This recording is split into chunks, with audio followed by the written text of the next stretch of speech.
brought to you by KR Mangalam University. We provide you the platform to turn your dreams into reality. Give wings to your aspirations with KR Mangalam University.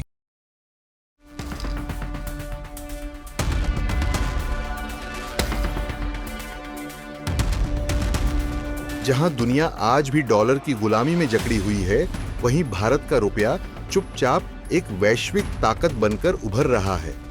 और अब इसकी तस्दीक खुद रूस के सबसे बड़े बैंक एसबेर के टॉप अफसर ने की है। रूस ने साफ कह दिया है कि रुपया हमारे लिए एक मजबूत करेंसी है। हम इसे बचत के लिए भी इस्तेमाल कर रहे हैं, व्यापार के लिए भी, और अब तो रूस के लोग इसे बैंक में जमा भी कर रहे हैं। तो क्या अब रुपया बन रहा है ग्लोबल करेंसी? क्या डॉलर की पकड़ ढीली हो रही है? और रूस जैसे रणनीतिक साझेदार ने जब इतनी बड़ी बात कह दी, तो क्या आने वाला समय भारत के लिए आर्थिक सत्ता का युग लेकर आ रहा है? आइए शुरू करते हैं आज की पूरी कहानी एक आर्थिक क्रांति की। दरअसल एसबेर रूस का सबसे बड़ा बैंक। उसके बोर्ड के पहले डिप्टी चेयरमैन अलेक्जेंडर वेद्याखिन ने रूसी चैनल आरटी को एक इंटरव्यू दिया। उन्होंने कहा कि रूस में अब लोग भारतीय रुपये में लेन देन कर रहे हैं। एसबीआई बैंक में आप न सिर्फ रुपये में ट्रांजैक्शन कर सकते हैं, बल्कि जमा खाता भी खोल सकते हैं। और सबसे बड़ी बात है कि वेद्याखिन ने कहा कि बैंक जानबूझकर रुपये के लिए जगह बना रहा है, क्योंकि वह इसे रूस के अंदर एक स्ट्रॉन्ग टूल फॉर सेविंग्स मानते हैं। यानी सिर्फ व्यापार नहीं, अब रूसियों की गुल्लक में भी भारत का रुपया होगा। वेद्याखिन ने यह भी बताया कि रूस से भारत के लिए होने वाले 70% एक्सपोर्ट पेमेंट्स एसबीआई बैंक के जरिए होते हैं, और उनमें से बड़ी संख्या राष्ट्रीय मुद्राओं में होती है। मतलब रुपया और रूबल यानी भारत रूस व्यापार अब अमेरिका के डॉलर या यूरो की मोहताज नहीं है। 2022 के बाद से जब से पश्चिमी देशों ने रूस पर प्रतिबंध लगाए हैं, रूस ने पश्चिमी करेंसी से दूरी बना ली है और भारत ने उस खाली जगह को भर दिया है अपने रुपए से। चलिए जानते हैं कि डॉलर की कमर क्यों टूटी। दरअसल रूस अब SWIFT सिस्टम इस्तेमाल नहीं कर सकता। डॉलर और यूरो में ट्रांजैक्शन पर बैन है। ऐसे में भारत की मुद्रा रूस के लिए एक लाइफलाइन बनकर उभरी है।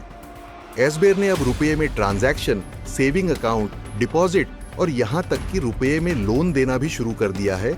और ये लोन रूस की घरेलू ब्याज दरों से काफी सस्ता है। यानी भारत का रुपया अब रूस के उद्योगपतियों की जेब और फैक्ट्रियों में दोनों जगह पहुंच चुका है। एसबीआई की भारत में मौजूदगी भी अब एक नई ऊंचाई पर पहुंच चुकी है। दिल्ली और मुंबई में उनके ऑफिस हैं। बेंगलुरु में उनका IT सेंटर है, जहां 300 लोगों की भर्ती की योजना है।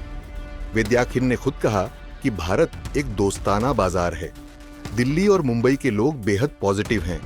भारत में हमारा बिजनेस बढ़ रहा है। यानी रूस अब भारत को सिर्फ एक पार्टनर नहीं, बल्कि एक भरोसेमंद दोस्त मान रहा है, और उस दोस्ती की करेंसी बन चुका है भारतीय रुपया। जब पूरी दुनिया अमेरिकी डॉलर से बाहर निकलने के रास्ते ढूंढ रही है, भारत और रूस डेडॉलराइजेशन के रथ को आगे बढ़ा रहे हैं। रुपये में ट्रेड, रुपये में सेविंग, रुपये में लोन, रुपये में इंटरनेशनल सेटलमेंट, ये चारों संकेत हैं कि अब भारत का रुपया धीरे धीरे एक वैकल्पिक करेंसी के रूप में उभर रहा है। और ये सिर्फ भारत रूस की कहानी नहीं है। हाल ही में मलेशिया, बांग्लादेश, UAE जैसे कई देशों ने भी भारत के साथ रुपये में व्यापार के लिए करार किया है। ऐसे में सवाल ये है कि क्या डॉलर का युग अब ढलान पर है? दरअसल रूस ने डॉलर छोड़ दिया। ईरान पहले ही अमेरिकन बैंकिंग सिस्टम से बाहर है।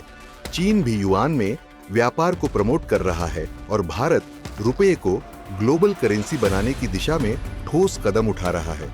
अगर भारत इसी तरह बढ़ता रहा तो आने वाले दशक में रुपया ब्लॉक भी बन सकता है, जैसे कभी डॉलर ब्लॉक बना था। खैर, ये सिर्फ एक खबर नहीं है, ये भारत की आर्थिक आजादी का बिगुल है।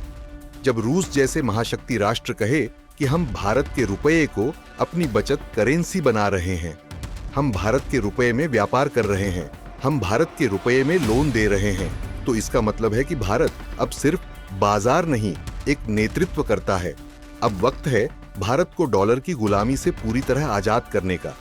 एक राष्ट्र, एक मुद्रा, वैश्विक पहचान यही है भारत का आर्थिक भविष्य।